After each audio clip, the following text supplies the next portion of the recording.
आवेश उत्पत्ति का इलेक्ट्रॉनिक सिद्धांत। तो आवेश उत्पत्ति के इलेक्ट्रॉनिक सिद्धांत के अनुसार किसी पदार्थ के परमाणु के बाह्य कक्ष में उपस्थित मुक्त इलेक्ट्रॉन जिम्मेदार होता है उस पदार्थ के आवेशित या विद्युन्मय होने के लिए।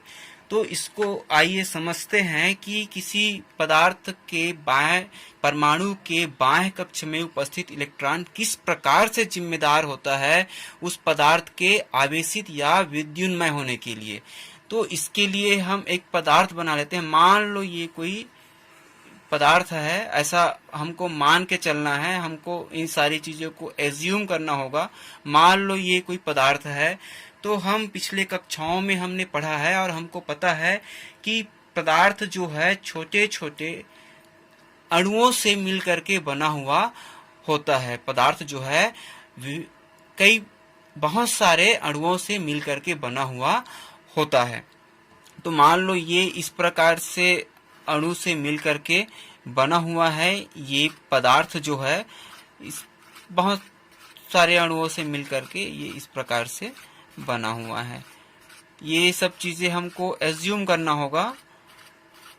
और अणु जो है वह सूक्ष्मतम कण है जो प्रकृति में स्वतंत्र रूप से पाया जाता है और इसको हम अपने खुली आंखों से नहीं देख सकते। इन सारी चीजों को हमको एज्यूम करना होगा। समझने के लिए हम ऐसा मान सकते हैं, जैसे मान लो ये कोई कांच का टुकड़ा है, यदि हम उसको हथौड़े से उसको चूरा चूरा कर देते हैं तो वो पाउडर बन जाएगा। तो कोई एक जो उसका कण होगा उसको हम अणु ऐसा मान सकते हैं। ऐसा होता नहीं है, ये सब चीज हमको एज्यूम करना होगा।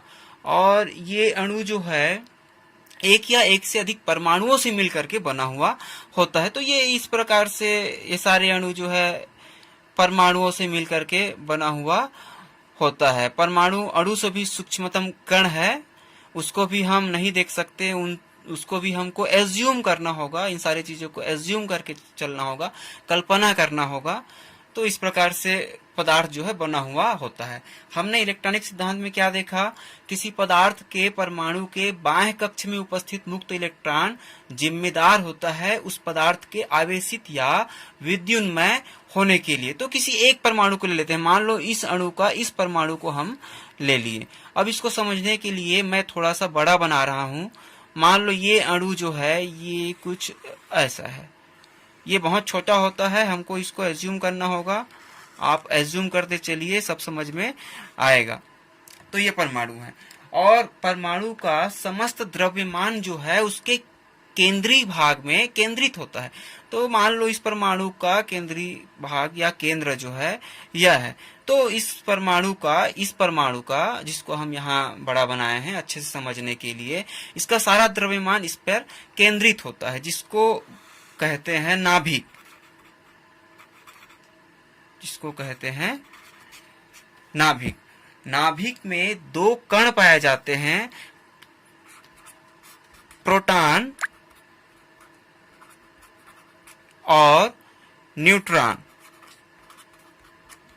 ये दो कण पाए जाते हैं। प्रोटॉन में धन आवेश होता है और न्यूट्रॉन अनावेशित होता है। न्यूट्रॉन जो है अनावेशित होता है। और नाभिक के चारों ओर विभिन्न कक्षाओं में, स्थिर कक्षाओं में इलेक्ट्रॉन जो है चक्कर लगाते हैं। तो ये मान लो नाभिक के चारों ओर ये कुछ कक्षाएं हैं, स्थिर कक्षाएं हैं, ये इस प्रकार से, जिसमें इलेक्ट्रॉन जो है चक्रण करते हैं, चक्कर लगाते हैं। ये आप पिछले कक्षाओं में पढ़े होंगे। तो इस कक्ष में ये कुछ इस प्रकार से इलेक्ट्रॉन जो है चक्कर लगा रहे हैं। ये इस प्रकार से इलेक्ट्रॉन जो है इस कक्ष में चक्कर लगाते रहते हैं। इसी प्रकार से इस कक्ष में इलेक्ट्रॉन चक्कर लगाएंगे। इसी प्रकार से इस कक्ष में इलेक्ट्रॉन जो है चक्कर लगाएंगे। इसी प्रकार से इस कक्ष में इलेक्ट्रॉन जो है चक्कर लगाते हैं और इसी प्रकार से इस कक्ष में भी इलेक्ट्रॉन जो है इस प्रकार से चक्कर लगाते रहते हैं। और जो कक्षा नाभिक के समीप है और उस कक्ष में इलेक्ट्रॉन जो चक्रण कर रहे हैं, चक्कर लगा रहे हैं, वो अधिक आकर्षण बल से जुड़ा हुआ होता है। और जैसे जैसे हम नाभिक से दूर चले जाते हैं वो आकर्षण बल का मान जो है कम होते जाता है। और जो बाह्य कक्ष में जो इलेक्ट्रॉन होता है, जो चक्कर लगा रहा होता है, वह नाभिक से बहुत ही कम आकर्षण बल से जुड़ा हुआ होता है, जो कि बहुत ही कम ऊर्जा, बाह्य ऊर्जा प्राप्त करके, ग्रहण करके इस नाभिक से मुक्त हो जाता है। और इस नाभिक से मुक्त होकर के ये परमाणु हम कहाँ से लिए थे? ये यहाँ से लिए थे, जिसको हमने इतना बड़ा बनाया समझने के लिए। तो ये इलेक्ट्रॉन जो है बहुत ही कम बाह्य ऊर्जा प्राप्त कर इस नाभिक से मुक्त हो जाता है, और ये मुक्त होकर के इस प्रकार से इस पदार्थ पर अनियमित ऐसे गति करने लगता है। और यही इलेक्ट्रॉन जो है, परमाणु के बाह्य कक्ष में उपस्थित जो इलेक्ट्रॉन है, यही इलेक्ट्रॉन जिम्मेदार होता है उस पदार्थ के आवेशित या विद्युन्मय होने के लिए। तो ये इलेक्ट्रॉन, ये मुक्त इलेक्ट्रॉन कैसे जिम्मेदार होता है उस पदार्थ के आवेशित या विद्युन्मय होने के लिए, आइए इसको समझते हैं।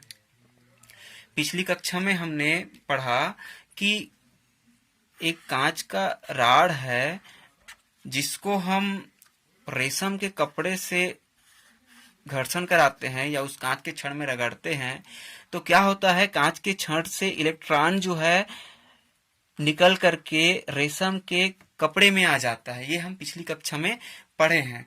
तो ये कुछ ऐसा ही प्रोसेस होता है जिससे कांच के छड़ से इलेक्ट्रॉन निकल करके रेशम के कपड़े में आ जाता है और कांच के छड़ में धनावेश उत्पन्न हो जाता है, और इस प्रकार से कांच का छड़ धनावेशित हो जाता है। यदि हम इस पदार्थ को कांच का माने और रेशम के कपड़े से इस पदार्थ को घर्षण कराएं, तो क्या होगा, इसके परमाणु के बाह्य कक्ष में उपस्थित इलेक्ट्रॉन उस घर्षण के कारण जो प्राप्त ऊर्जा है उसको ग्रहण कर लेगा, और ग्रहण करके परमाणु के नाभिक से मुक्त हो जाएगा और वो उस पदार्थ पर इस प्रकार से अनियमित गति करने लगेगा। अब चूंकि हम रेशम के कपड़े से घर्षण करा रहे हैं, तो ये इलेक्ट्रॉन क्या होगा, उस रेशम के कपड़े में चला जाएगा और उसके जगह पर इस कांच के पदार्थ में धनावेश उत्पन्न हो जाएगा, और इस प्रकार से ये पदार्थ जो है आवेशित हो जाएगा। तो ये है आवेश उत्पत्ति का इलेक्ट्रॉनिक सिद्धांत, और इसके अनुसार से हम कह सकते हैं कि किसी पदार्थ के परमाणु के बाह्य कक्ष में उपस्थित मुक्त इलेक्ट्रॉन जिम्मेदार होता है उस पदार्थ को आवेशित या विद्युन्मय करने के लिए।